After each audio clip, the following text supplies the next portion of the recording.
8 साल पहले मेरी बेटी शायद 15-16 साल की थी, तब वो हरियाणा प्रदेश के लिए बास्केटबॉल खेली। तो वो भी खेल कूद में तेज है।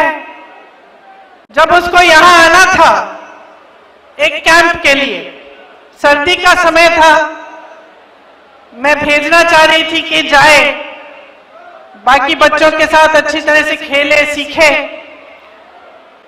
तो मैंने कहा मैं छोड़ आती हूं।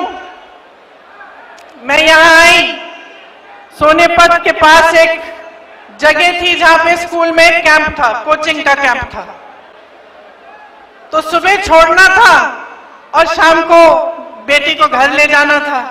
तो मैंने सोचा अगर मैं कैंप में जाऊंगी तो सबको पता चलेगा कि ये किसकी बेटी है। तो मैंने सोचा कि इससे अच्छा मैं थोड़ा दूर उसको छोड़ देती हूँ और वो चली जाएगी और शाम को मैं आके ले लूंगी, तो किसी को पता नहीं चलेगा कि मेरी बेटी है, सब की तरह समान तरह से उसके साथ व्यवहार होगा। तो मैंने बेटी को छोड़ दिया सुबह पाठशाला में। यहाँ सोनेपत के पास एक सरकारी पाठशाला थी शायद, और मैंने सुरक्षा कर्मियों को कहा कि अपनी गाड़ी हम किसी खेत के पास लगा देते हैं, गाड़ी में रुक जाएंगे पूरे दिन।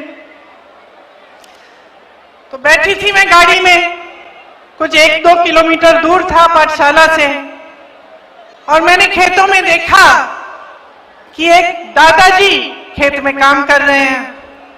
तो मैंने सुरक्षा कर्मियों को कहा आप यहीं ठहरो, मैं जाके जरा बात करती हूँ। मैं चली गई खेत में उनसे बात करने के लिए। उन्होंने मुझे पहचाना नहीं, सुरक्षा कर्मी दूर थे।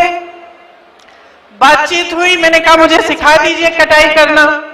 कटाई कर रहे थे तो थोड़ा सिखाया मुझे, थोड़ी सी कटाई मैंने उनके साथ कर ली।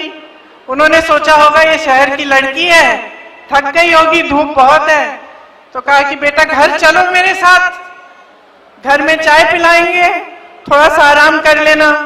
मुझे भी लगा कि पूरे दिन इंतजार करना है, तो चलो इन्हीं के घर चले जाती हूँ, दादू जी के साथ चली जाऊंगी, वहीं बैठ जाऊंगी, पूरा दिन इंतजार करना है मुझे। तो दादू के साथ मैं घर चली गई। मुझे घर ले गए अपने, घर में दादी जी थी, छोटे छोटे बच्चे थे, बहुएं थी। मुझे खाना खिलाया, पराठे बनाए, चाय पिलाई, सारी बातें बताई कि कौन कहाँ पढ़ता है, कौन किसकी नौकरी कहाँ है, सारी चीजें मुझे एकदम अपना लिया। मतलब अभी अभी मिले थे, मुझे जानते नहीं थे, अपने परिवार समान घर ले गए, अपनाया। मुझे भी बहुत अच्छा लगा, खूब बातें हुई कि किस तरह से क्या करते हैं, क्या होता है, अपना जीवन कैसे गुजारते हैं। तभी 4-5 घंटे बीत गए, मुझे पता भी नहीं चला। 4-5 घंटों बाद उनका बेटा घर आया। अब इत्तेफाक से उनके बेटे ने रायबरेली में काम किया था, तो मुझे देखते ही पहचान लिया और कहा कि आप तो प्रियंका हैं। तो अब मैंने कहा नहीं था, मैंने कुछ कहा नहीं था उनको, तो मुझे भी अचानक मुझे लगा, मैंने कहा हाँ। तो फिर तो सबने और भी गले लगाया, और फिर दादी जी की बात की, पिताजी की बात की, और हमारी एक दोस्ती हो गई। देखिए आज से 10 साल बीत गए हैं। जब जब मेरी रैली आसपास लगती है तो उनका बेटा मनोज कभी कभी दादू जी को ले आते हैं मेरे से मिलने, कभी कभी मेरे घर भी आते हैं। जब जब मेरे घर आए तब कभी खाली हाथ नहीं आए, गन्ना लाए, घी लाए, बच्चों के लिए कुछ ना कुछ लाए, कपड़े लाए। और दादी जी सीधे मेरी रसोई में गई और पराठे बनाने लग गई, सबके लिए खाना पकाया। तो एक अपनापन जो था वो एकदम बन गया। और मुझे अक्सर लगता है कि यही है हरियाणा, यही है हरियाणा की जनता, यही है आपकी।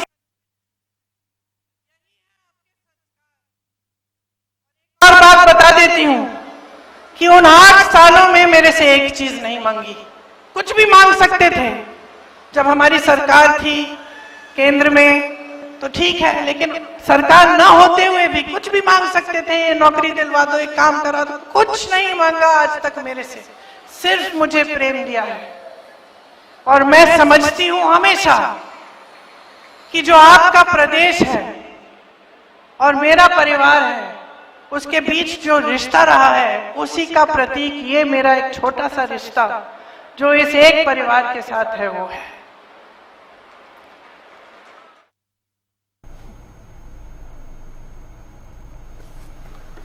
तो जुलाना से ये लाइव तस्वीरें आप देख रहे हैं जहां पर प्रियंका गांधी संबोधित करती हुई नजर आ रही हैं। आपको बता दें कि जींद के जुलाना विधानसभा में वो पहुंची हैं और यहां पर आपको बता दें कि जुलाना से कांग्रेस की प्रत्याशी हैं विनेश फोगाट, जिसको लेकर वो आज चुनाव प्रचार करती हुई नजर आ रही हैं।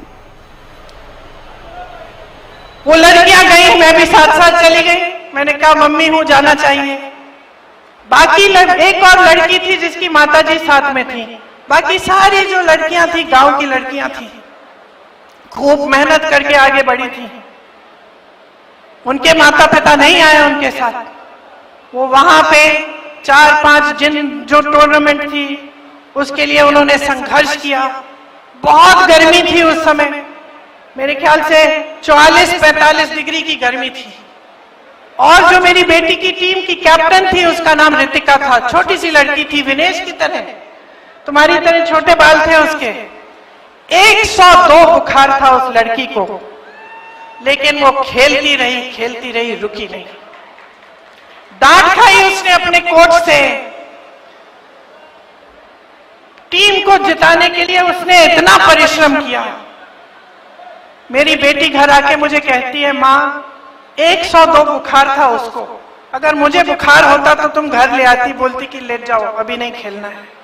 वो अकेली थी, वो लड़ी, संघर्ष किया उसने।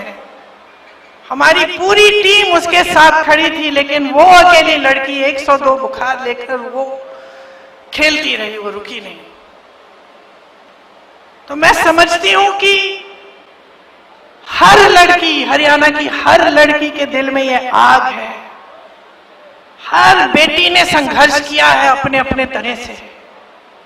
आप सब बड़ा करते हो, पालते हो, पोसते हो, किसी कैंप में भेजते हो, स्पोर्ट्स के लिए भेजते हो, आगे बढ़ाने के लिए आप संघर्ष करते हो, भरोसे के साथ भेजते हो।